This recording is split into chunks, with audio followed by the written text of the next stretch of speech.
Hey there. Let's take a moment at this point in the development of our jack-o'-lanterns to sit down and assess where we are versus where we want to go. Once we've completed this, we can make a plan on how we intend to complete it. You ready? Let's go. Since I developed two separate pieces and I am short on time, I need to pick which one I'm going to finish developing.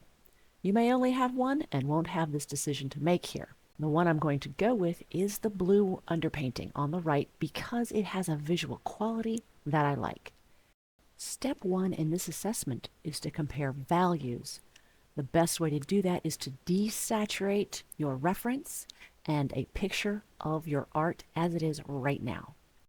The first thing I notice is that my jack-o'-lantern is darker overall than my reference. It's lacking that subtle change in value from the upper left to the lower right. This should be an easy fix, as working from dark to light gives me the best results.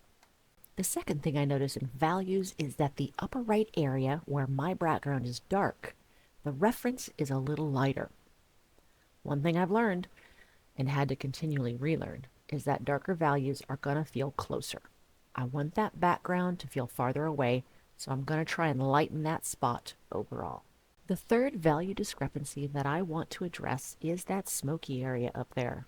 I've got it really tightly defined, whereas the reference is very soft and diffused, like smoke. I need to soften mine. To do that, I'm going to go back and focus on the pumpkin itself, the part behind the smoke. Once those values are in place, I can better suggest the smoke on top. Now let's compare the color. My background is a lot cooler than the reference, and that was intentional. I wanted to introduce the cooler tones in there to enhance the feeling of distance. Moving to the two logs in the foreground, again, mine are bluer, and that I want to change. Using warmer grays there will make them feel closer to the viewer and separate them from the background. Once you've decided on what changes you want to make, write them down and keep them next to your art as you work. Here's mine. First, I'm going to change the values in the pumpkin so that there's more of a gradient from the upper left to the lower right.